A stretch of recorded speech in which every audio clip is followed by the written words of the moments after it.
ইমামে বুখারী রাহমাতুল্লাহি আলাইহি, যাকে হাদিস শাস্ত্রের সম্রাট বলা হয়, আমিরুল মুমিনিন ফিল হাদিস, ইলমুল হাদিসের তিনি সম্রাট। সম্রাট তাকে এই জন্য বলা হয় যে তিনি ইসলামী ইতিহাসে ইলমুল হাদিসের এক অনন্য খিদমত তিনি করেছেন, যার নজির এবং যার দৃষ্টান্ত ইতিহাসে নেই। এই খিদমতের মাধ্যমে তিনি তার এই কৃতিত্ব এবং তার এই অবদানের মাধ্যমে তাবৎ মুহাদ্দিসিনদের নিকট আমিরুল মুমিনিন ফিল হাদিস নামে তিনি বিখ্যাত হয়ে গেছেন এবং সেই মর্যাদায় তিনি অভিহিত হয়েছেন।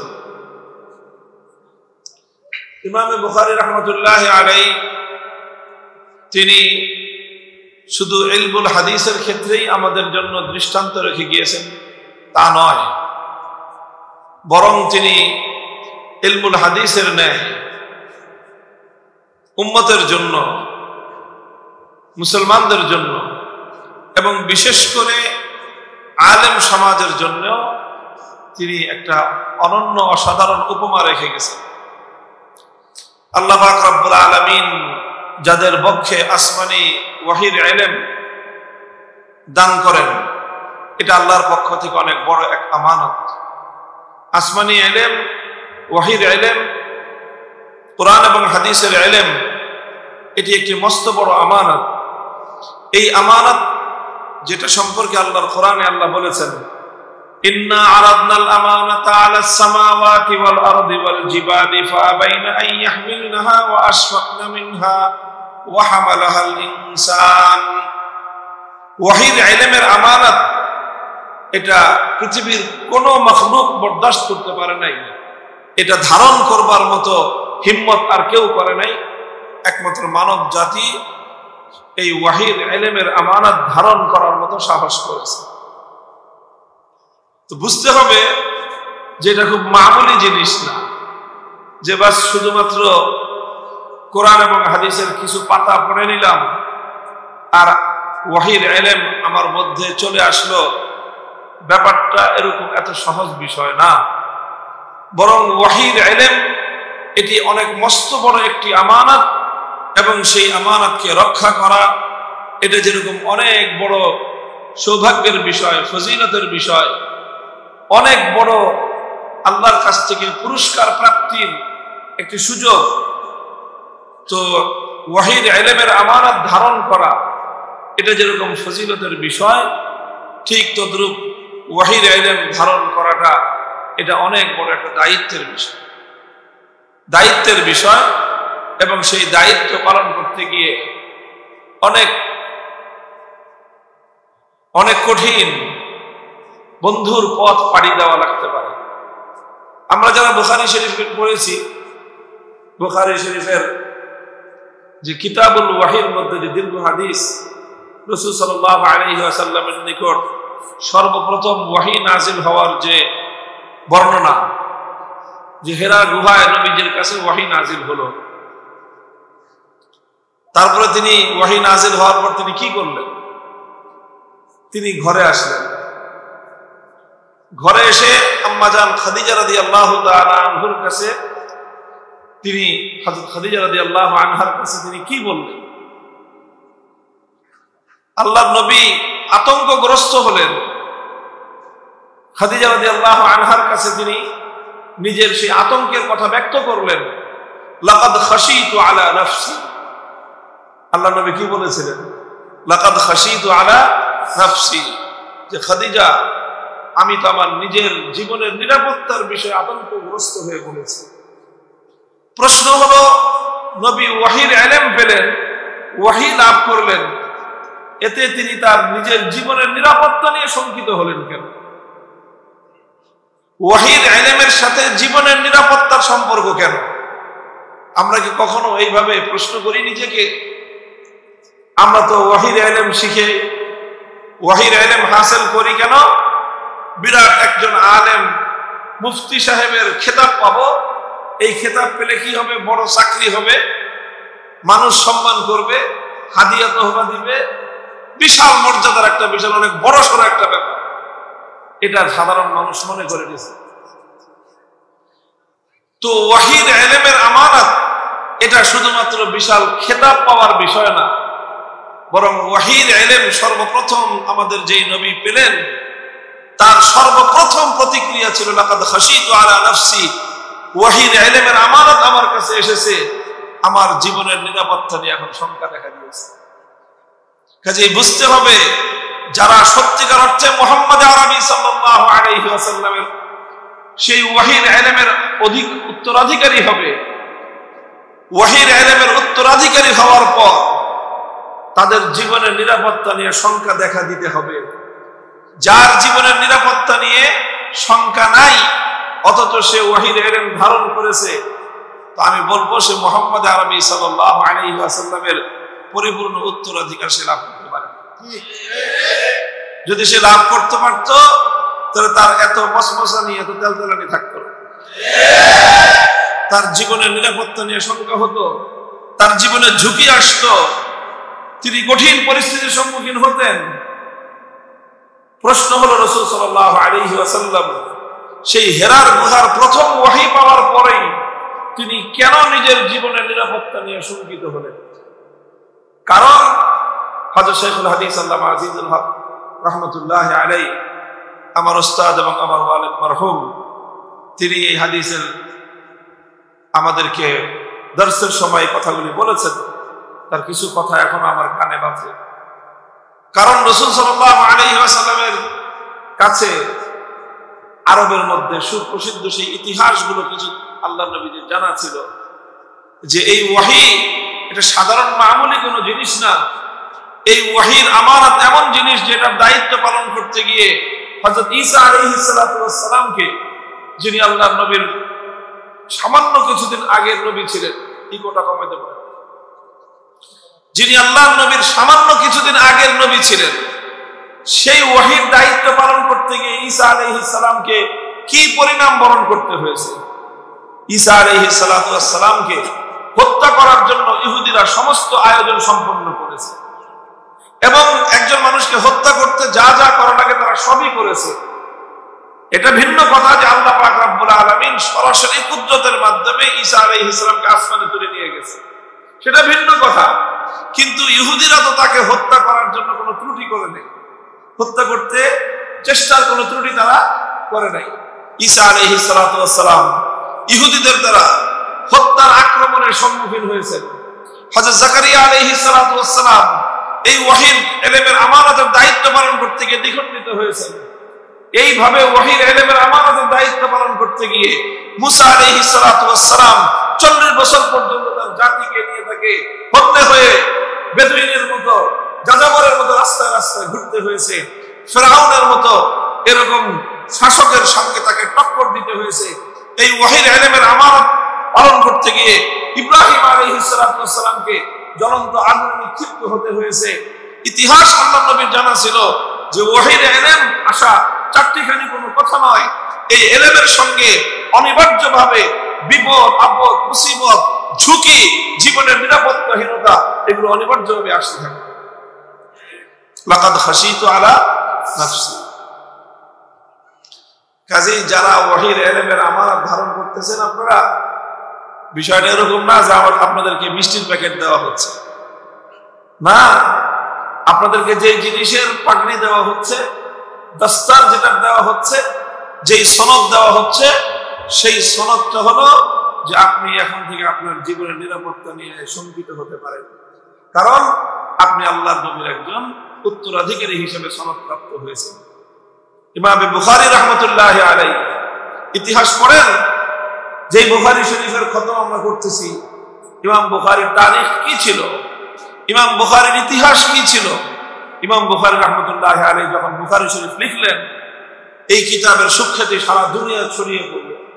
সারা দুনিয়ার মুহাদ্দিসিনগণ এই বুখারী শরীফের দিকে তাদের এমন আগ্রহ তৈরি হলো, দুনিয়ার মানুষ পঙ্গপালের মতো ইমাম বুখারীর কাছ থেকে বুখারী শরীফ পড়ার জন্য ছুটে আসতে থাকলেন।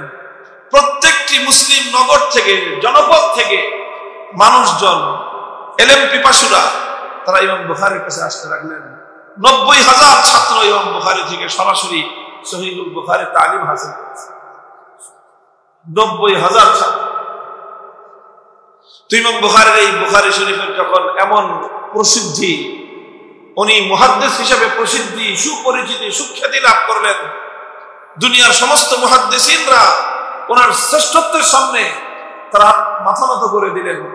তিনি আমিরুল মুমিনিন হিসেবে হাদিস শাস্ত্রের মধ্যে তিনি পরিগণিত হতে লাগলেন। তখন যখন নাম হয়ে যায়, যখন সকলের কাছে সুখ্যাতি ছড়িয়ে পড়ে, তখন তো সবাই চায় এই সৌভাগ্য অর্জন করতে। তো সময়ের যে শাসক ছিল, সেই শাসকও ইমাম বুখারী রাহমাতুল্লাহি আলাইহির কাছ থেকে বুখারী শরীফের এই সৌভাগ্য হাসিল করার জন্য সেও ইচ্ছা পোষণ করলো। বর্ণনা দুই রকম, তারিখের মধ্যে বর্ণনা দুই রকম। একটা হলো শাসক নিজে, আরেক বর্ণনা শাসকের ছেলে। শাসক তার দুইজন ছেলে, তারা বুখারী শরীফ পড়বে, তাদের আগ্রহ তৈরি হলো। আর সেই যুগের শাসক খারাপ হইলেও এত খারাপ ছিল, এতটুকু ছিল যে বুখারী শরীফ পড়তে চায়। সবচেয়ে বড় খারাপ যে মানুষটা, সেও কি বুখারী শরীফ পড়তে চায়। তো সে বুখারী শরীফ পড়তে চেয়েছে, কিন্তু দুষ্ট লোক ছিল, শাসকের দাম্ভিকতা ছিল। শাসন ক্ষমতা পাইলেই মানুষের মধ্যে দম্ভ, অহংকার আসাটা স্বাভাবিক। তো সে দম্ভ এবং অহংকারে ইমাম বুখারী রাহমাতুল্লাহি আলাইহির কাছে প্রস্তাব পাঠালো যে আপনি প্রতিদিন একটা সময় করে রাজপ্রাসাদে আসবেন, এসে বুখারী শরীফের দর্শ দিয়ে যাবেন। শাসক নিজে ওনার কাছে পড়বে অথবা তার ছেলে ওনার কাছে পড়বে। ইমাম বুখারী রাহমাতুল্লাহি আলাইহি যখন এই সংবাদ পাইলেন, বলছেন যে শাসক, গভর্নর, প্রধানমন্ত্রী বা মুখ্যমন্ত্রী, তিনি সংবাদ পাঠাইছে যে আপনি আমার বাড়িতে এসে বুখারী শরীফের দর্শ দিয়ে যাবেন। সাধারণ অনেকে হলে এটাকে মনে করতে বিশাল সম্মানের বিষয় যে সরাসরি প্রধানমন্ত্রীর পক্ষ থেকে চিঠি আসছে, প্রধানমন্ত্রীর কার্যালয়ে দর্শে হাদিস হবে। অনেকে এটাকে এইভাবে এক ধরনের, যারা চাটুকারিতার স্বভাব রাখে, তারা এগুলোকে সম্মানের বিষয় মনে করতে থাকে। ইমাম বুখারী রাহমাতুল্লাহি আলাইহি এটা মনে করেন নাই যেটা আমার জন্য সম্মানের বিষয়। ইমাম বুখারী পাল্টা জবাব দিয়েছেন যে যদি আমার কাছ থেকে বুখারী শরীফ পড়তে হয়, তাহলে আমি বুখারী শরীফ নিয়ে ফেরিওয়ালা হিসেবে তোমার বাড়িতে যাব না, টিউটরি করবে না ইমাম বুখারী। তোমার যদি বুখারী পড়তে মনে চায়, তুমি আমার দর্শে আসবা। আমার দর্শে শত শত হাজার হাজার মানুষ যেইভাবে বসে, হাঁটু গেড়ে মাটির উপর বসে ছাত্র হয়ে ওস্তাদের কাছ থেকে হাদিস শিখতে হবে। যদি এইভাবে শিখতে চাও, আসতে পারো। আর এইভাবে শিখতে যদি তোমার আত্মমর্যাদায় বাধা দেয়, তাহলে বুখারী, যার কাছে আসমানি ওয়াহির ইলম আছে, তার আত্মমর্যাদা এর চেয়ে অনেক বেশি। তিনি বলে দিলেন, ইন্নী লা উযিল্লুল ইলমা ওয়া লা আহমিলুহু ইলা বাবিল উমারা। ইন্নী লা উযিল্লুল ইলমা ওয়া লা আহমিলুহু ইলা বাবিল উমারা। আমি আসমানি ওয়াহির ইলমের অসম্মান করতে পারবো না, এবং এই ওয়াহির ইলম নিয়ে আমি রাজ দরবারে ঘুরঘুর করতে পারবো না। রাজার যদি শিখতে হয়, আমার কাছে এসে ইলম শিখতে হবে। এই কথা যখন ইমাম বুখারী জানায় দিলেন যে না, আমি যাবো কেন তোমার কাছে, তুমি এসে আমার এখানে হাঁটু গেড়ে বসবা। দেখেন, একটা হলো অহংকার, এটা খারাপ, আর আত্মমর্যাদা, এটা ঈমানের জন্য, ইলমের জন্য জরুরি। আত্মমর্যাদাহীন কোন মানুষের জন্য ইলম হাসিল করা বৈধতা নাই। বৈধতা নাই যে ইলম হাসিল করার পরে সে নিজেকে দুনিয়াদার মানুষদের থেকে সে অমুখাপেক্ষী মনে করবে না, তাহলে সেই ব্যক্তির জন্য আলেম হওয়া জায়েজ নেই। যে ইলম হাসিল করার পরেও দুনিয়াদারদের কাছে নিজেকে মুখাপেক্ষী মনে করবে, এই ধরনের মানুষদেরকে আমাদের আকাবিরিনগণ ইলমের সনদ দিতেন না। এটা মনে রাখতে হবে। এই তো যখন হলো শাসক তো ক্ষিপ্ত হয়ে গেল, সে অসম্মান বোধ করলো, অপমান বোধ করলো যে একজন মোল্লা হুজুর তারা আমি আমার বাড়িতে এসে, আমার কার্যালয়ে এসে, রাজপ্রাসাদে এসে তাকে দর্শ দিতে বললাম, সে আসলো না, বরং উল্টা বলে দিল যে সে আসবে না এবং এলেমের অসম্মান সে করবে না। সে ক্ষিপ্ত হয়ে গেল। যেটা হওয়ার সেটাই হয়। শাসকরা হুজুরদেরকে মনে করে যে তাদেরকে পয়সা দিলেই পাওয়া যায়, পয়সা ছিটাইলেই হুজুর পাওয়া যায়, এরকম একটা ধারণা প্রচলিত ক্ষমতাসীনদের মধ্যে আছে। শুধু ক্ষমতাসীন না, যারা ক্ষমতার চর্চা করে, ক্ষমতার রাজনীতি করে, তাদের মাথার মধ্যে এই ভূত থাকে। এই ভূত এরকম না যে খালি অতীতে ছিল আর ভবিষ্যতে নাই। এই ভূত সমস্ত ক্ষমতাসীনদের মাথার উপরেই থাকে। এই ভূত ক্ষমতাসীনরা যদি না সরাইতে পারে, আলেমদের দায়িত্ব হলো জুতা দিয়ে পিটাইয়ে ভূত সরাইতে হবে। এই ভূত সরাইতে হবে। যে পয়সা দিলে শামসুল হক ফরিদপুরি রহমতুল্লাহ আলাইহি সেই সময় বলছিলেন, যখন আইয়ুব খানের সাথে ওনার কোরআন বিরোধী আইন নিয়ে যখন তার সঙ্গে মতবিরোধ হয়ে গেল, আইয়ুব খান নানাভাবে এদিক দিয়ে ওদিক দিয়ে মাদ্রাসার বোর্ডিং এর নামে, মাদ্রাসায় দান খয়রাতের নামে, হুজুরের হাদিয়া তোহফার নামে হুজুরকে টাকা পয়সা দেওয়ার মাধ্যমে হুজুরের মুখ বন্ধ করার চেষ্টা করতে চেয়েছিল।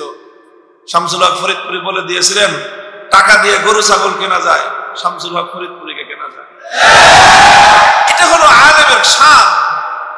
আলেম দরিদ্র হতে পারে, কিন্তু আলেমের চেয়ে পৃথিবীতে ধনী আর কেউ নাই। আল গিনা গিনান নফস, গিনা গিনান নফস। আলেম সম্পদের ধনী না হতে পারে, কিন্তু আলেম আত্মমর্যাদার ধনী হবে। আলেম সম্পদের ধনী না হতে পারে, আলেম ইলমের দ্বারা ধনী হবে। সারা দুনিয়া কোন ক্ষমতাবানের কাছে নত হতে পারে, কোন আলেমের ইলম কোন ক্ষমতাশীলের কাছে নত হতে পারে। মাথার উপর থেকে কল্লা কেটে যাবে, কিন্তু কল্লা নত হবে না। এটা জরুরি ইলমের জন্য। ইমাম বুখারীর সঙ্গে শাসক শুরু করলো উৎপাত।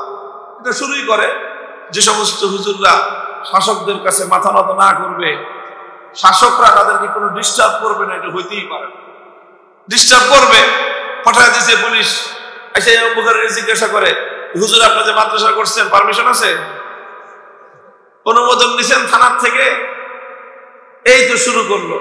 এটা নতুন কিছু না, এই সেই পুরাতন। এই উৎপাত শুরু করলো যে নানাভাবে ইমাম বুখারী রাহমাতুল্লাহি আলাইহি যেন দর্সে হাদিসের সিলসিলা চালু রাখতে না পারেন, এটার জন্য উৎপাত শুরু করলো। ইমাম বুখারী রাহমাতুল্লাহি আলাইহি দেখলেন যে এই শাসক সে নির্বিঘ্নে ইলমে হাদিসের খিদমত আমাকে করতে দিবে না। ইমাম বুখারী রাহমাতুল্লাহি আলাইহি বললেন যে তোর মাথায়ও জুতা মারলাম, তোর শহরেও আমি জুতা মারলাম, তোর এই শহরেই আমি থাকি। শহর ছাড়লেন তিনি, অন্য এলাকায় যান। তিনি যেদিকেই যান, পঙ্গপালের মতো হাদিসের শিক্ষার্থীরা ইমাম বুখারী রাহমাতুল্লাহি আলাইহির দিকে বাঁধ ভাঙ্গা জোয়ারের মতো ছুটতে আরম্ভ করে। তিনি যেখানেই যান, সেই এলাকার শাসক আতঙ্কিত হয়ে যায় যে এই হুজুর এই এলাকায় আসলে আবার আমার ক্ষমতা নিয়ে টান দেয় কিনা। এই জন্য যেখানেই তিনি যান, সেখানকারই শাসক বর্গ ইমাম বুখারী রাহমাতুল্লাহি আলাইহির দ্বারা আতঙ্কগ্রস্ত হয়ে যেতে শুরু করলো। শেষ পর্যন্ত ইমাম বুখারী রাহমাতুল্লাহি আলাইহি এক নিভৃত পল্লীতে তিনি গিয়ে অবস্থান করলেন। ইতিহাসের পাতায় যেই গ্রামের নাম আসে ফারতান, সেখানে তিনি একটু অভিমানের সুরে আল্লাহর কাছে বললেন, আল্লাহুম্মা ইন্নাল আরদা ক্বাদ দাকাত আলাইয়া বিমা রাহাবাত ফাকবিদনি ইলাইক। আল্লাহ, আমার আর ভালো লাগতেছে না, এত মানুষের এই উৎপাত, মানুষ আমাকে কোথাও নিরাপদে নির্বিঘ্নে একটু হাদিসের খেদমত করব, দুনিয়ার শাসক গোষ্ঠীটা আমাকে সেই সুযোগ দিচ্ছে না। কাজে আমি যা করার করছি, বুখারী শরীফ লেখা হয়ে গেছে, আমার ইলমে হাদিসের যথেষ্ট কাজ আল্লাহ তুমি আমার দ্বারা নিছো, এখন আর আমার এই দুনিয়াতে থাকতে মনে চায় না, আল্লাহ আমাকে তোমার কাছে নিয়ে যাও। বাস দোয়া করছেন, দোয়া কবুল হয়ে গেছে। ইমাম বুখারী রাহমাতুল্লাহি আলাইহি খারতান নামক এক নিভৃত অক্ষত এক গ্রামে তিনি ইন্তেকাল করেছেন এবং সেখানেই তার দাফন হয়ে গেছে। দাফন হওয়ার পর বিভিন্ন জায়গায় বিভিন্ন মানুষকে স্বপ্ন যোগে ইমাম বুখারীর ইন্তেকালের এই বিষয় এবং তার মৃত্যুর পরে তাকে আলামে বরজাখে আলামে আখিরাতে আল্লাহর পক্ষ থেকে ওনার কি সম্মান মর্যাদা প্রদান করা হয়েছে তার কিছু আভাস আল্লাহ পাক বিভিন্ন লোককে দিয়ে দিলেন। আর ওনাকে যেখানে দাফন করা হলো সেই কবর থেকে এমন মিষ্টি আম্বরের সুঘ্রাণ ছুটতে আরম্ভ করলো, দূর দূরান্ত থেকে মানুষ এই এক এক জান্নাতি খুশবুতে মানুষ মাতোয়ারা হয়ে ওনার সেই কবরের জিয়ারতের জন্য সারা বিভিন্ন দিক থেকে মানুষের জোয়ার ছুটতে আরম্ভ করলো। ইমাম বুখারী রাহমাতুল্লাহি আলাইহি বলতে চাই, তিনি বুখারাতে থাকতে পারেন নাই, শহরে থাকতে পারেন নাই। এতে ইমাম বুখারী বঞ্চিত হন নাই, বরং বুখারা নগর বঞ্চিত হয়েছে। তিনি গ্রামে গিয়ে নিভৃত এক জায়গায় তিনি শায়িত হয়েছেন, এতে উনি বঞ্চিত হন নাই, বরং তিনি যেখানে শায়িত হয়েছেন সে জায়গার মাটি ধন্য হয়ে গেছে। মানুষ যখন এলেমকে ধারণ করে এলেমের মর্যাদা দিতে জানে এবং এলেমের যে মালিক একমাত্র আল্লাহর কাছ থেকে যখন আহলে এলেমরা তারা বিনিময় চায়,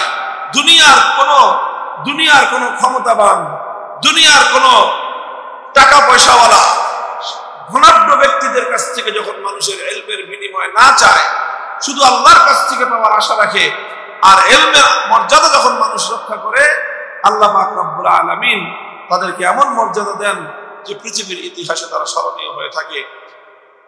তো ভাই, যারা আসমানি, আমি শুরু করেছিলাম যে কথাটা, এটা এখানেই শেষ করতেছি যে আসমানি ওয়াহির ইলম ধারণ করাটা এটা শুধুমাত্র খেতাব অর্জন করা নয়, সম্মানের পাগড়ি নয়, এটা শুধু দস্তারে ফজিলত আমরা বলি, কিন্তু আসলে এটা শুধুমাত্র ফজিলতের পাগড়ি নয়, বরং এটা হলো বিরাট এক দায়িত্বের বোঝা।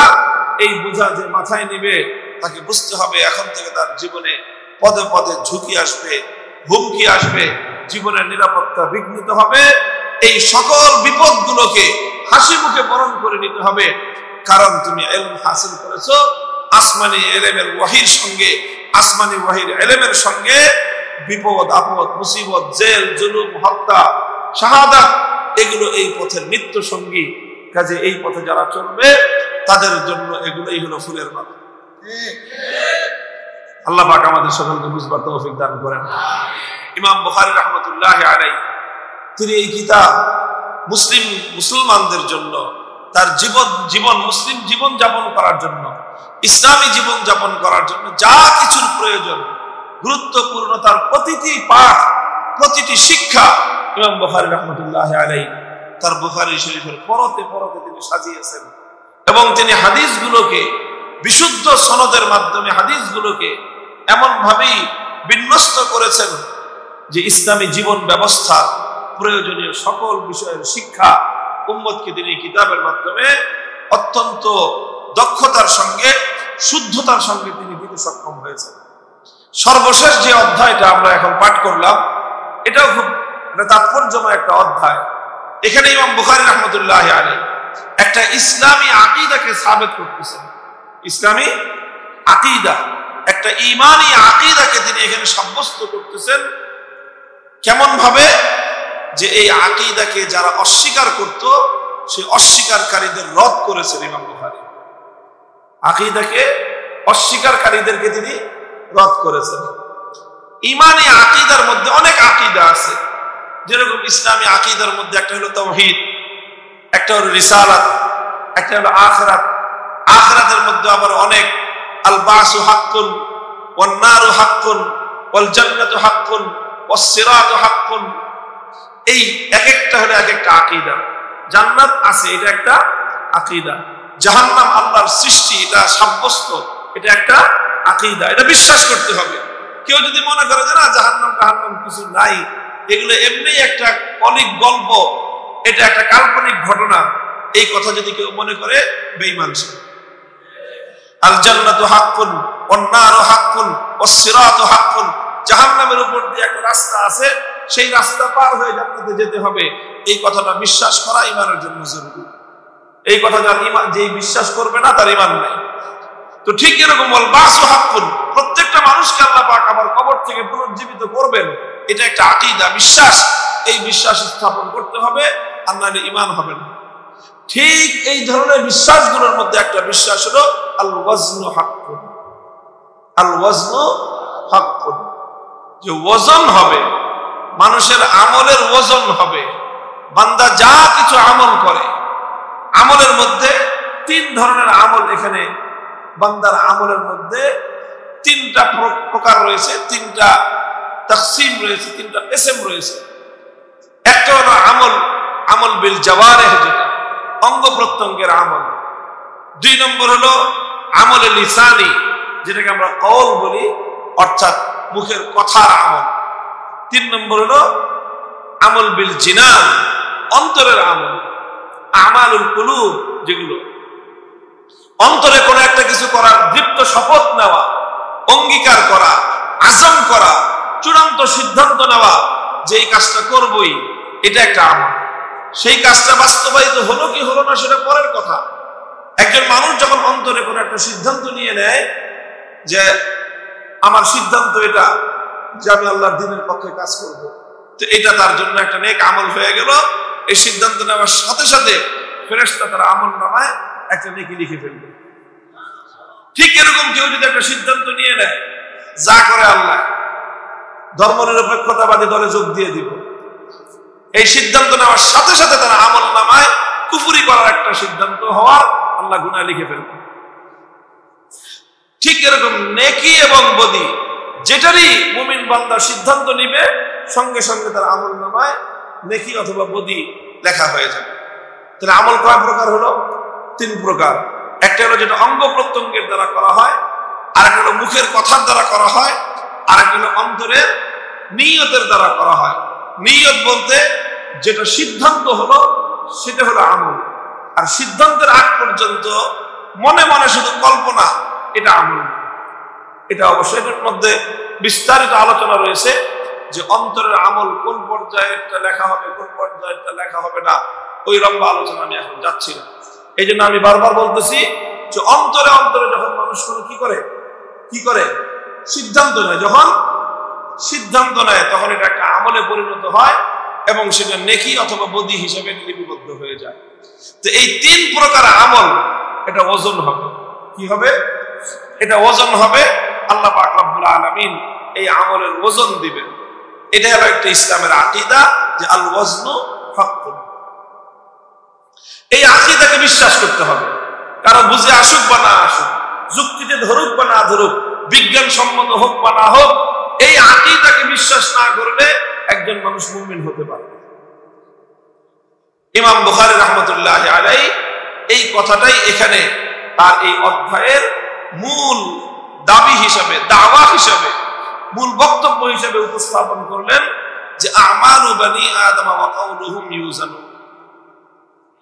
আন্না আমাল বনি আদম ওয়া কাউলুহুম ইউজানু।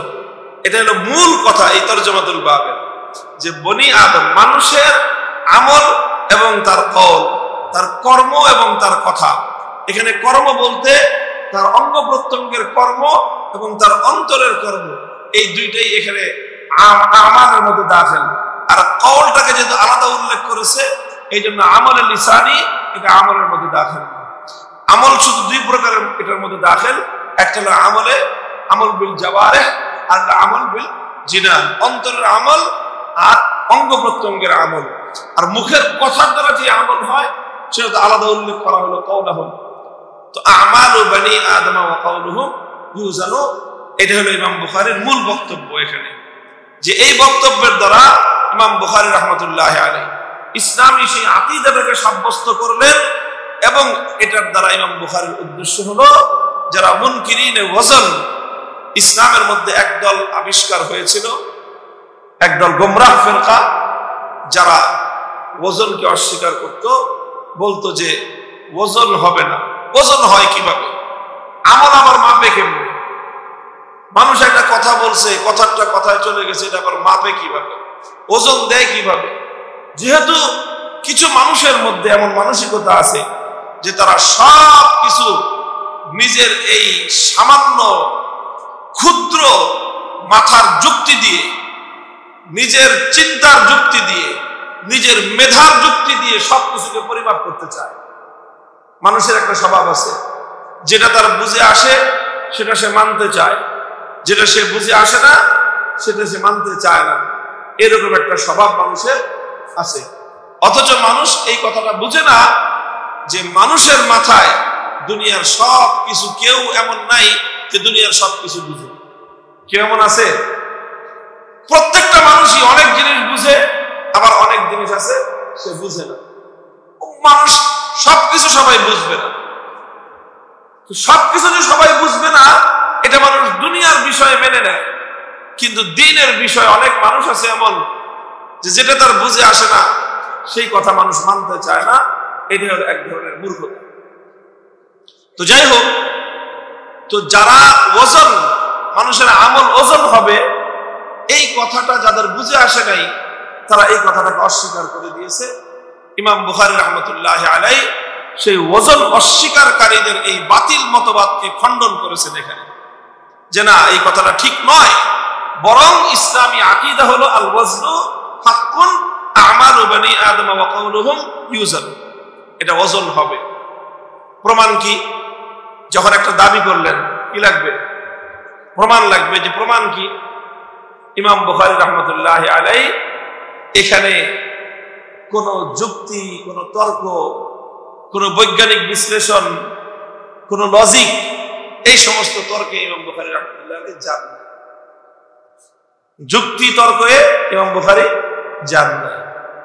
কারণ যুক্তি তর্কে যান নাই কেন?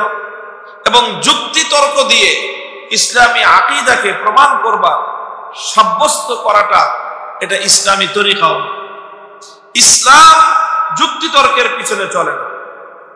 যদিও মানুষ যুক্তি তর্ক তালাশ করে বেশি, যুক্তি তর্ক পাইলে মানুষ খুব খুশি হয়।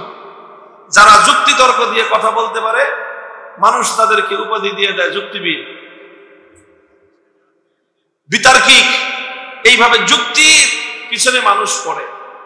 অথচ ইসলাম বলে যে না, ইসলামের বিষয়গুলো যুক্তিতর্ক দিয়ে নয়, বরং ইসলামের বিষয়গুলোকে সাব্যস্ত করতে হবে, মানতে হবে, বিশ্বাস করতে হবে দুইটা জিনিসের উপর ভিত্তি করে। কয়টা জিনিস? দুইটা জিনিস। এক নম্বর হলো কিতাবুল্লাহ, দুই নম্বর হলো সুন্নাতুর রাসূলিল্লাহ। এক নম্বর হলো কোরআন কি বলে, দুই নম্বর হাদিস কি বলে। বাস। কোরআন এবং হাদিসের দ্বারা কোনো জিনিস প্রমাণিত হওয়ার পর কোন মুমিন ভিন্ন কোন দলিল এবং প্রমাণের মুখাপেক্ষী হতে পারে। এটা হলো ইমাম বুখারীর একটা শিক্ষা এখানে এই বাবের মধ্যে, যে আমল ওজন হবে, প্রমাণ কি? কোরআনে আছে। আমল ওজন হবে, প্রমাণ কি? হাদিসে আছে। আমল প্রমাণ হবে, যুক্তি কি? যুক্তি ইসলাম যুক্তির উপর নির্ভরশীল নয়, ইসলাম কোরআন এবং হাদিসের উপর নির্ভরশীল। যদিও যুক্তি এমন, যুক্তিটা মানুষের কাছে আকর্ষণীয় মনে হয়, কিন্তু প্রকৃত অর্থে যুক্তিটা খুব দুর্বল জিনিস। কারণ যুক্তি এমন জিনিস যে যুক্তি নানা রকম হতে পারে। যুক্তি এটা বহুমুখী সাপের মতো।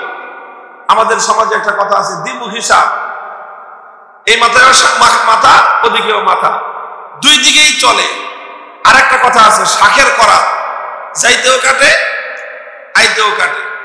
যুক্তি কিন্তু এমন জিনিস, যুক্তি যে যেদিক দিয়ে চালাবে সেদিক দিয়ে তার যুক্তি চলে। এই জন্য ইসলাম মানুষকে যুক্তির পিছনে ছুটার শিক্ষা দেয় না। কারণ যুক্তির পিছনে ছুটতে গেলে শেষ পর্যন্ত কি পরিণাম হয়, শাইখুল হাদিস রাহমাতুল্লাহি আলাইহি একটা গল্প বলতেন যুক্তির বাস্তবতা বোঝানোর জন্য। দেখো যুক্তি কিরকম। গল্পটা খুব সুপ্রসিদ্ধ, যে এক বেটা গাধা নিয়ে ছুটছে।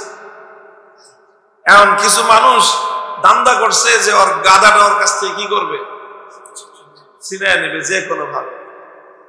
এখন এই লোকটা, সে ছেলেটা, লোক, একটা লোক সঙ্গে তার একটা ছেলে গাধার পিঠে আরোহণ করছে। গাধার পিঠে আরোহণ করে বাপ পোলা দুইজন গাধার উপরে সওয়ার হয়ে চলছে। এখন রাস্তার মধ্যে কিছু লোকের সঙ্গে দেখা, কয় যে দেখ কত বড় পাষাণ, পাষাণে পাষাণ, ছোট্ট একটা গাদা, এই গাদার পিঠে বাপ বেটা দুইজনে চড়ে পড়ছে, একটু রহম নাই, মায়া দয়া কিচ্ছু নেই লোকটার অন্তরে। এখন লোকটা কথা তো ঠিকই বলছে, ছোট একটা গাদা, এটার মধ্যে দুইজন সওয়ার হয়, ঠিক হয় না কাজটা। এখন বাপে কয় ছেলেরা আছে, তুই গাদার পিঠে চড়ে যা, আমি হাইটে যাই। এখন বাবা হাইটে যেতেছে, পোলা গাদার পিঠে চড়ে যেতেছে। কিছু দূর চলার পরে দ্বিতীয় গ্রুপের সঙ্গে দেখা, কত বড় ব্যাধ, বাপরে হাইটে যায়, পোলায় গাদার পিঠে সওয়ার হয়ে যায়, আর বাপটাও কিরকম পোলারে বেয়াদবি শিখাইতেছে। লোকটা কয় কথাটার যুক্তি আছে, কথাটার যুক্তি আছে, গাই কি নাম, মানুষ তোরে খারাপ বলবে। বাপে উঠছে, পোলা পিছন দিয়ে হাইটে যায়। তৃতীয় গ্রুপের সঙ্গে দেখা, কয় দেখ কিরকম বাবা, বেরহম, মায়া দেয় কিছু নেই, বুইটা খাটাস বেটা, ও গাদার পিঠে সওয়ার হয়ে যাচ্ছে, ছোট পোলাটা আটা দিতেছে, মায়া দেয়া বলতে বাপের পাষণ্ড বাপ। লোকটা কয় তাও তো কথায় যুক্তি আছে, করবে কি? এখন লোকটা কয় যে পোলারে আরোহণ করলাম, ও বেয়াদব হইল, আমি সওয়ার হইলাম, আমি পাষণ্ড বাপ হইলাম। বাপ পোলা দনোজনে নামছে। এখন বাপ পোলা কয় কাউরি সওয়ার হওয়ার দরকার নাই, চল দনোজন হাইটে যাই, গাদার হাইটে নিয়ে যেতেছে। এখন দুইজন মানুষ হাইটে যায়, একটা গাদাও হাইটে যায়। চতুর্থ দলের সঙ্গে দেখা, কয় দেখ তিনটা গাদা হাইটে যায়। তিন গাদা হাইটে যায়, কেমনে তিন গাদা? আরে ভাই তোমাদের সাথে সওয়ারি আছে, বাহন আছে, একজন আরোহণ করো, অন্তত তিনজন হাইটে যেতেছে, বাহন থেকে লাভ হইলো কি তোমার? কারো হাতে যদি মোটর সাইকেল থাকে, আর মোটর সাইকেল যদি কেউ ঠেলে নিয়ে যায়, আপনি কি বলবেন? যে গাদা জানি কথা কার, এটা মোটর সাইকেল তো হলো ঠেলে নেওয়ার জিনিস নেই, মোটর সাইকেল ছাড়া তরে নিয়ে চলবে। আর তুই যদি মোটর সাইকেল ঠেলতে থাকো সারা জীবন, মানুষ তো গাদা বলবি। এখন এটা দেখে বলে যে তিন গাদা হাইটা যায়, যে গাদা থাকতে পায়ে হাইটা যায়, তো এটা গাদা নাকি? এখন লোকটা মহাচিন্তায় পড়ছে। প্রথমে দুইজন আরোহণ করলাম, তো দুইজন পাষণ্ড হইলাম, শুধু পোলারে আরোহণ করলাম, বেয়াদব হইল। আমি শুধু বাপ হাঁটলা আরোহণ করলাম, পোলারে হাঁটাইলাম, পাষণ্ড বাবা হইলাম, দনোজন নামলাম, গাদা হইলাম। এখন করবে কি? এখন কয় দেখছে গাদা সাথে রাখলেই সমস্যা, পরে যা গাদাই ছেড়ে দিছে। গাদা ছেড়ে দিছে, গাদা নাচতে নাচতে গাদা চলে গেছে, গাদার মতো বাটপাররা ওই গাদা নিয়ে ওরা বেচে মার্কেটে বেচে টাকা পয়সা নিয়ে বাড়িতে চলে গেছে। এখন এই লোক তো বাজারে রওনা হয়েছিল গাদা বিক্রি করবে, এখন রাস্তার মধ্যখান দিয়ে ঘটনা ঘটায় বাড়িতে ফিরে আসছে। বাড়িতে ফিরে আসার পর বাড়ির বিবি সাহেব তো অপেক্ষা করতেছে যে গাদা বেচে টাকা আনবে। জিজ্ঞাসা করছে কত টাকা বেচছো গাদা, টাকা কই? এখন কয় যে না, মানুষের জ্বালায় তো আর গাদা বাজার পর্যন্ত নিয়ে যেতে পারিনি। কি হয়েছে?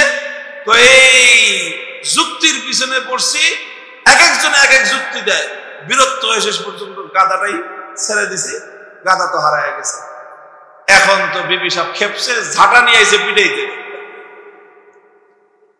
যে মানুষের কথার যুক্তির পিছনে পড়ে তুমি নিজের মূল্যবান গাদা হারায় ফেলছো, আজকে বাড়িতে উঠো। তো যারা এরকম নিজের জীবন চলতে গিয়ে কোরআন সুন্নাহ বাদ দিয়ে যুক্তির পিছনে ছুটতে থাকবে, শেষমেশ মহিলা মানুষের ঝাঁটার বাড়ি ছাড়া কপালে কিছু জুটবে। খালি পুরুষ মানুষের ঝাঁটা না, মহিলাদের ঝাঁটা খেয়ে তাদের শেষ পর্যন্ত জীবনের অবসান ঘটবে। এই জন্য ইমাম বুখারী রাহমাতুল্লাহি আলাইহি এত গুরুত্বপূর্ণ একটা বিষয়, আল ওয়াজনু হাক্কুন, মানুষের আমল ওজন হবে, মানুষের কথা ওজন হবে, মানুষের অন্তরের আমল ওজন হবে, এটা সাব্যস্ত করার জন্য যুক্তি আছে, কিন্তু যুক্তির পিছনে উনি পড়েন নাই। বরং ইমাম বুখারী রাহমাতুল্লাহি আলাইহি দুইটা দলিল পেশ করেছেন। এক নম্বর দলিল হলো আল্লাহর কিতাব, দুই নম্বর দলিল হলো নবীর হাদিস। এই দুই দলিল পেশ করেছেন। প্রথম দলিল হলো বাবু কাউলিল্লাহি তাআলা ওয়া নাদাউল মাওয়াজিনাল কিসত লিয়াউমিল কিয়ামাহ, সূরা হজর আয়াত। আল্লাহ পাক রব্বুল আলামিন বলতেছেন, আমি কিয়ামতের দিন নাদাউ স্থাপন করব আল মাওয়াজিনা, জাওয়াতিল কিসত ছিল। আসলে আল মাওয়াজিনের সিফাত হলো জাওয়াতিল কিসত। এখানে জাওয়াতিন শব্দকে হযফ করে দিয়ে মুবালাগাতান মাওয়াজিনের উপরে কিসতের শব্দ ইতলাক করে দেওয়া হয়েছে সিফাত হিসাবে। যেরকম যাইদুন আদলুন বলা হয়, অথচ যাইদুন আদলুন অর্থ হলো যাইদুন যু আদলিন, যাইদুন যু আদলিন। ওরকমই আল মাওয়াজিন ও জাওয়াতুল কিসতকে জাওয়াত হযফ করে দিয়ে কিসতুনকে জাওয়াতের উপর হামল করে দেওয়া হয়েছে, সিফাত হিসাবে শব্দ হয়ে গেছে আল মাওয়াজিনুল কিসত। ওয়া নাদাউল মাওয়াজিনাল কিসত লিয়াউমিল কিয়ামাহ, লাম লিযরফ, লাম এখানে যরফের মানা দিয়েছে। কিয়ামতের দিনে আল্লাহ বলতেছেন যে আমি ইনসাফের মিজান সাব্যস্ত করব। মিজান শব্দের অর্থ আগে করা হতো দাড়িপাল্লা, এখন মিজান শব্দের আসলে পরিপূর্ণ শাব্দিক অর্থ দাড়িপাল্লা নয়। মিজানের আমরা জানি ইসমে আলার সিগা। মিজান শব্দের অর্থ হলো মা ইউজানু বিহি, যেই জিনিসের দ্বারা ওজন দেওয়া হয়, যেই জিনিসের দ্বারা কোনো জিনিস পরিমাপ করা হয়, যেই জিনিসের দ্বারা কোনো জিনিসের মাপ নির্ধারণ করা হয়, সেটাকেই বলা হয় মিজান। সেটা দাড়িপাল্লাও হতে পারে, ডিজিটাল পাল্লাও হতে পারে, এমনকি কোনো পাল্লা ছাড়া বহু জিনিসের দ্বারাই বহু জিনিস পরিমাপ করা হয়। মানুষের শরীরের জ্বর মাপা হয়, এটার মিজান আলাদা, থার্মোমিটার। মানুষের শরীরের সুগার পরিমাপ করা হয়, ডায়াবেটিস মাপার মেশিন আলাদা, ওটার দ্বারা সুগার মাপা হয়। মানুষের শরীরের ব্লাড প্রেশার মাপা হয়, ওটার যন্ত্র আলাদা। এরকম ভাবে মানুষ আবহাওয়া কত ডিগ্রি সেলসিয়াস আবহাওয়ার তাপমাত্রা পরিমাপ করা হয়, ওটার পরিমাপ যন্ত্র আলাদা। লোহা মাপে, ওটার যন্ত্র আলাদা। স্বর্ণ মাপে, ওটার যন্ত্র আলাদা। প্রত্যেকটা জিনিস মাপার যন্ত্র আলাদা রয়েছে। এমনকি সূক্ষ্ম থেকে সূক্ষ্ম জিনিস পর্যন্ত পরিমাপ করা যায়। সূক্ষ্ম থেকে সূক্ষ্ম জিনিস, একটা গাড়ি দ্রুত গতিতে রাস্তা দিয়ে হেঁটে গেল, সামনে গেলে পুলিশ ধরে যে আপনি ওভার স্পিড গাড়ি চালাইছেন। এখানে স্পিড হলো 80 কিলোমিটার, আপনার গাড়ি 100 কিলোমিটারে চলতেছে, কাজে ফাইন মামলা করে দেয়। তো গাড়িটা কত গতিতে চলে গেল একজন মানুষের সামনে দিয়ে, পুলিশের সামনে দিয়ে, সেই গতিটা পরিমাপ করার জন্য যন্ত্র আছে। মোহাম্মদ আলী কেলে আরেকজনে বক্সিং মারছে, সেই বক্সিংটার কতটুকু গতি এবং কতটুকু ওজন সেটা পরিমাপ করার যন্ত্র আছে। দুধের মধ্যে পানি মিশানো হয়েছে, সেই পানি মিশানোর পর এখন দুধও তরল জিনিস, পানিও তরল জিনিস, দুধে পানিতে মিশে একাকার সাদা সাদা সাদাই দেখা যায়, অন্য কোনো কিছুই দেখা যায় না। কিন্তু এমন যন্ত্র আছে যেই যন্ত্র দিলে সঙ্গে সঙ্গে এটা সাব্যস্ত হয়ে যায় যে এই দুধের মধ্যে কতটুকু গরুর স্তনের দুধ আর কতটুকু চাপকলের দুধ, এটা পরিষ্কার হয়ে যায়। গরুর দুধ আর চাপকলের দুধের পার্সেন্টেজটা নির্ণয় হয়ে যায়। মানুষ তার বুদ্ধির জোরে, মানুষ তার মেধার জোরে এত যন্ত্র আবিষ্কার করতে পেরেছে। তো এই মেধাবী মানুষকে যে আল্লাহ পাক রব্বুল আলামিন সৃষ্টি করলেন, সে আল্লাহ পাক রব্বুল আলামিন মানুষের আমল, মানুষের কওল, কথা, এগুলো পরিমাপ করবার যন্ত্র আল্লাহ আবিষ্কার করতে পারবেন না? মানুষ কত বোকা, আল্লাহ সম্পর্কে মানুষের কত খারাপ ধারণা। মানুষ মনে করে যে তারাই সব বুঝে, আর আল্লাহ বুঝে কিছু বুঝেন না। নাউযুবিল্লাহি মিন যালিক।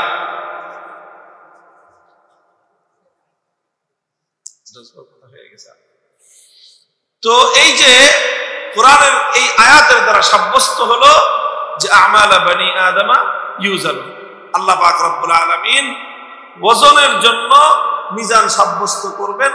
এটা হলো কোরআনের আয়াতের দ্বারা সাব্যস্ত হলো। ইমাম বুখারী রাহমাতুল্লাহি আলাইহি ওজন যে হক, এটার জন্য দ্বিতীয় আয়াত, দ্বিতীয় দলিল দিয়েছেন হাদিসের দ্বারা। হাদিসের মধ্যে ইমাম রাসূল সাল্লাল্লাহু আলাইহি ওয়াসাল্লাম বর্ণনা করেছেন, আবু হুরায়রা রাদিয়াল্লাহু তাআলা থেকে বর্ণিত হাদিস। ওই হাদিসের মধ্যে স্পষ্ট এসেছে, আল্লাহর নবী বলেন কালিমাতান, কালিমাতান মানে হলো দুটি কথা। কালিমাতুন শব্দের অর্থ এখানে আল কালামুল মুফিদা যাতু মা'না, যেই কালাম একটা পূর্ণাঙ্গ মেসেজ এবং বার্তা দেয়, সেই অর্থে কালিমাতুন শব্দ ব্যবহার হয়েছে। যেরকম কালিমায়ে তাইয়্যিবা বলা হয় লা ইলাহা ইল্লাল্লাহকে, কালিমাতুশ শাহাদা বলা হয় আশহাদু লা ইলাহা ইল্লাল্লাহ ওয়া আশহাদু আন্না মুহাম্মাদার রাসূলুল্লাহ। অনেক বড় একটা অর্থবোধক জুমলা, এটাকে বলা হয় কালিমা। এখানেও কালিমা ওই অর্থে ব্যবহার হয়েছে। বলা হলো দুটি কথা এমন রয়েছে যে দুই কথার তিনটা সিফাত, হাবিবাতানি ইলার রহমান, রহমান শব্দের অর্থ হলো সীমাহীন দয়ালু, সীমাহীন দয়ালু আল্লাহর কাছে অতি প্রিয়। 2 নম্বর সিফাত হলো খফিফাতানি আলাল লিসান, মুখে উচ্চারণ করাটা খুবই সহজ। মুখে উচ্চারণ করা সহজ কেন? একটা হলো কথাগুলো ছোট্ট সংক্ষিপ্ত, এই জন্য মুখে উচ্চারণ করা সহজ। 2 নম্বর সহজ হলো যে এই কথার মধ্যে তালাফুজে উচ্চারণে জটিল কোনো শব্দ এখানে নাই, এই জন্য কথা দুটো খুব সহজ, খুব সহজ। কিন্তু সাকিলাতানি ফিল মিজান, এটা হলো মওজুয়ে ইস্তিশহাদ, যে মিজানের মধ্যে কথা দুটো অনেক ভারী হয়ে যায়। মিজানের মধ্যে মরিচ ছোট কিন্তু ঝাল বেশি, টাকা বিনিয়োগ কম কিন্তু মুনাফা বেশি, পরিশ্রম কম কিন্তু লাভ বেশি। এই যে কথাগুলোর মধ্যে যেরকম একটা আকর্ষণ আছে, আল্লাহ রাসূল সাল্লাল্লাহু আলাইহি ওয়াসাল্লাম এই দুই কথার দিকে, এই দুই কালিমার দিকে মানুষের আগ্রহ সৃষ্টি করবার জন্য আল্লাহর নবী এই কথাই বললেন যে কথা দুটো সংক্ষিপ্ত কিন্তু এর ওজন অনেক বেশি। কথা দুটো কি? সুবহানাল্লাহি ওয়া বিহামদিহি সুবহানাল্লাহিল আযীম। প্রথম কথা হলো সুবহানাল্লাহি ওয়া বিহামদিহি, দ্বিতীয় কথা হলো সুবহানাল্লাহিল আযীম। তাহলে ইমাম বুখারী সাব্যস্ত করলেন যে কথার মধ্যে ওজন আছে। আল্লাহর নবীর হাদিস সে কথা বলে, সুতরাং মানুষের কওলে ওজন আছে, মানুষের আমলে ওজন আছে। এটা কোরআনের আয়াতের দ্বারাও সাব্যস্ত হলো, আল্লাহর নবীর হাদিসের দ্বারাও সাব্যস্ত হলো। যখন কোরআন এবং হাদিসের দ্বারা কোনো একটা জিনিস সাব্যস্ত হয়ে যায়, একজন মুমিনের কাছে বাস সেই জায়গায় আত্মসমর্পণ করে কোরআন এবং হাদিসের সেই কথা নিয়েই তার জীবন চলতে হবে। এটাই হলো ইমাম বুখারীর শিক্ষা, যে কোরআন এবং হাদিস যা বলবে সেটাই হলো মুসলমানের জন্য, মুমিনের জন্য চূড়ান্ত কথা। কোরআনের বাইরে, হাদিসের বাইরে মুমিনের জীবনে আর কোনো কথার গ্রহণযোগ্যতা থাকতে পারে না। কোরআন এবং হাদিস এটাই হলো একজন মুমিনের জন্য চূড়ান্ত সিদ্ধান্ত গ্রহণকারী। এটা শুধুমাত্র আকীদার ক্ষেত্রে নয়, আকীদার ক্ষেত্রেও এই কথা। আমার বিশ্বাস সেটাই হবে, কোরআন যেটা বলবে, হাদিস যেটা বলবে। আমলের ক্ষেত্রেও একই কথা, আমার আমল সেটা হবে, কোরআন যেটা বলবে, হাদিস যেটা বলবে। আমল বলতে শুধু ইবাদত নয়, ইবাদতের ক্ষেত্রেও একই কথা, কোরআন যেটা বলবে, হাদিস যেটা বলবে, সেই অনুযায়ী ইবাদত হবে। শুধু ইবাদত নয়, নিজের ব্যক্তিগত জীবনেও কোরআন যেটা বলবে, হাদিস যেটা বলবে, সেটাই আমাদের কর্মপন্থা। পারিবারিক জীবনেও আমার পরিবার সেভাবেই চলবে, কোরআন যেভাবে বলবে, হাদিস যেভাবে বলবে। আমার ব্যবসা বাণিজ্য একই কথা, কোরআন যেভাবে বলবে, হাদিস যেভাবে বলবে, সেভাবে। সমাজ এবং রাষ্ট্রের ক্ষেত্রে একই কথা। মুমিন এবং মুসলমান রাষ্ট্রের সঙ্গে সম্পৃক্ত হবে, রাজনীতিও করতে পারে, কিন্তু মুমিনের রাজনীতি হবে সেই রাজনীতি কোরআন যেটা বলবে, হাদিস যেটা বলবে, সেটাই হবে মুসলমানের রাজনীতি। যদি মুমিন থাকতে হয় কোনো মানুষকে, কোরআন হাদিসের বাইরে যাওয়ার উপায় নেই, সুযোগ নাই। ছাত্ররা বলতে পারে যে ইসলামের দলিল তো 4টা, কোরআন হাদিস, ইজমা কিয়াস। ইজমা কিয়াসের কথা যে আমি বললাম না, শুধু কোরআন হাদিসের কথা বললাম। আসলে ইজমা এবং কিয়াস মুস্তাকিল কিছু নয়।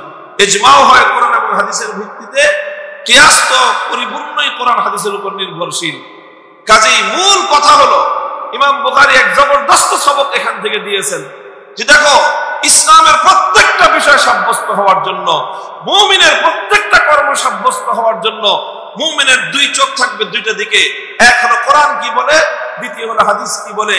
কোরআন এবং হাদিসের দ্বারা যখন কোনো জিনিস সাব্যস্ত হয়ে গেল, এরপরে সারা দুনিয়া কি বলে, সারা দুনিয়াকে তুমি উপেক্ষা করো, কোরআন হাদিসের পথ তুমি ধরো। যারা এই পথ অবলম্বন করতে পারবে তারাই আসলে সত্যিকার অর্থে মুসলিম। আর যারা কোরআন হাদিসকে বাদ দিয়ে অন্য তন্ত্র মন্ত্র মতবাদ আদর্শ নিজের নিজের যার যার পথ এবং মত অবলম্বন করবে, অনেক কিছু হতে পারে, কিন্তু তারা ঈমানের পথ অধিকারী হতে পারে না। আল্লাহ পাক রব্বুল আলামিন আমাদেরকে তৌফিক দান করেন, আমরা যেন আমাদের জীবনের সকল কার্যকলাপ, আমাদের জীবনের প্রতিটি কর্মকাণ্ড, প্রতিটি অ্যাক্টিভিটি, প্রতিটি পদক্ষেপ যেন আমরা কোরআন এবং হাদিসের আলোকে গ্রহণ করতে পারি। এবং ইমাম বুখারী রাহমাতুল্লাহ আলাইহি বড় একটা কথা, দেখো কিতাব শুরু করেছিল হাদিসুন নিয়াত দ্বারা, ইন্নামা আমাল বিন্নিয়াত। অর্থাৎ তোমার আমলকে খালেস, নিয়তকে খাঁটি করো। আর হাদিস শেষ করতেছেন কিতাব সাকিলাতানি ফিল মিজান, মিজান ভারী হওয়ার দ্বারা। এই শুরু এবং সমাপ্তির মধ্যে চমৎকার একটা সামঞ্জস্য আছে। সেটা হলো এই, যার নিয়ত খাঁটি, যার নিয়ত সহি, তার আমলের মধ্যে মিজানের পাল্লা ভারী হবে। আল্লাহ পাক রব্বুল আলামিন আমাদের সকলকে ইখলাসের সাথে, লিল্লাহিয়াতের সাথে জিন্দেগীর সমস্ত আমালগুলো করার, সমস্ত কথাগুলো বলার তৌফিক আল্লাহ আমাদের সকলকে দান করেন। ওয়া আখিরু দাওয়ানা আলহামদুলিল্লাহি রাব্বিল আলামিন। সুবহানাল্লাহি ওয়া বিহামদিহি সুবহানাল্লাহিল আযীম। সুবহানাল্লাহি ওয়া বিহামদিহি সুবহানাল্লাহিল আযীম। সুবহানাল্লাহি ওয়া বিহামদিহি সুবহানাল্লাহিল আযীম। ইয়া হাইয়্যু ইয়া কাইয়্যুম বিরহমাতিকা নাস্তাগীস। اللهم صل على محمد وعلى آل محمد كما صليت على إبراهيم وعلى آل إبراهيم إنك حميد مجيد. اللهم طهر قلوبنا من النفاق وأعمالنا من الرياء وألسنتنا من الكذب وأعيننا من الخيانة فإنك تعلم خائنة الأعين وما تخفي الصدور. ইলাহুল আলামিন, রব্বুল আলামিন, আমাদের ছাত্রীরা আল্লাহ দীর্ঘ মেহনতের মাধ্যমে আল্লাহ তারা কোরআন এবং হাদিসের ইলম অর্জন করার চেষ্টা করেছে। শিক্ষক বৃন্দ, শিক্ষিকা বৃন্দ আল্লাহ তাদেরকে যথাযথ শিক্ষা দেওয়ার চেষ্টা করেছেন। আল্লাহ আমরা স্বীকার করতেছি আল্লাহ আমাদের চেষ্টার মধ্যে ত্রুটি আছে, চেষ্টার মধ্যে কমতি আছে। মেহেরবান রব্বুল আলামিন, আপনার শাহী দরবারে হাত তুলেছি। আল্লাহ অনেক বুজুর্গরা অভিজ্ঞতার আলোকে বলেছেন, আল্লাহর পয়গম্বরের সহিহ হাদিসের সংকলন বুখারী শরীফ পড়ে দোয়া করলে খতমের সময় দোয়া কবুল করে থাকেন। আল্লাহ আপনার কাছে আমরা এই মুবারক সময়ে আল্লাহ হাত প্রসার করেছি। বিশেষ করে আমাদের সমস্ত তালিবুল ইলমদেরকে আল্লাহ আপনার পক্ষ থেকে আপনি ইলমে নাফে দান করেন, উপকারী ইলম দান করেন। আল্লাহ সেই ইলম মোতাবেক তাদেরকে আমলে মুতাকাব্বালের তৌফিক নসিব ফরমান। ইলাহুল আলামিন, তাদের বাবা মায়েরা, অভিভাবকেরা অনেক ত্যাগের কোরবানি স্বীকার করে নিজেদের কলিজার টুকরা আদরের সন্তানদেরকে আল্লাহ তারা কোরআনের ইলমের জন্য, দ্বীনের ইলমের জন্য উৎসর্গ করেছেন। আল্লাহ এই সকল অভিভাবক এবং পিতামাতাদের আল্লাহ আপনি উত্তম বিনিময় দান করেন। তাদের নেক নিয়তের বরকতে আল্লাহ তাদের সন্তানদেরকে আল্লাহ ইলমের জন্য আপনি কবুল ফরমান, দ্বীনের জন্য আল্লাহ আপনি কবুল করুন। আল্লাহ দ্বীনের প্রতিটি শোবার জন্য, প্রতিটি শাখার জন্য আল্লাহ উলামায়ে কেরামকে মেহনত করার তৌফিক দান করেন। আল্লাহ তালিমের ময়দানে, তাবলীগের ময়দানে, আল্লাহ সিয়াসতের ময়দানে, আল্লাহ তাজকিয়ার ময়দানে, প্রতিটি ক্ষেত্রে উলামায়ে কেরামকে হকের পথে, আল্লাহ দ্বীনের কল্যাণের পথে আল্লাহ মজবুত ভাবে দৃঢ়তার সাথে ভূমিকা পালন করার তৌফিক এনায়েত ফরমান। ইলাহুল আলামিন, আমাদের এই জন্মভূমি আল্লাহর প্রতি ইঞ্চি মাটিকে আপনি ইসলামের ঘাঁটি হিসেবে কবুল করুন। আল্লাহ এই জমিনে আপনি ইসলামের বলকে বালা করে দিন। ইসলামী বিপ্লবের জন্য যুব সমাজকে আল্লাহ আপনি প্রস্তুত করে দিন। আল্লাহ তাদের হৃদয়গুলোকে আল্লাহ আপনি ঈমানের নূর দ্বারা আলোকিত করে দিন।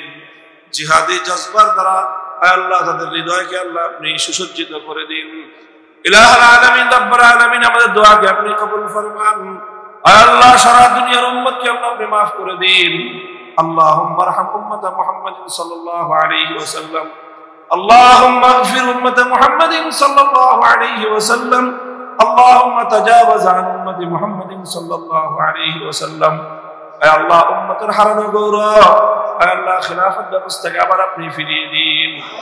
আল্লাহ খুরাসানের ইমারতে ইসলামিয়াকে আপনি হেফাজত ফরমান। আল্লাহ ইমারতকে আপনি শক্তিশালী করে দিন। আল্লাহ সিরিয়ার মুসলমানদেরকে আল্লাহ আপনি শক্তিশালী করে দিন। ফিলিস্তিনের মুসলমানদেরকে সাহায্য করুন। আল্লাহ হিন্দের মুসলমানদেরকে আল্লাহ আপনি সাহায্য করুন।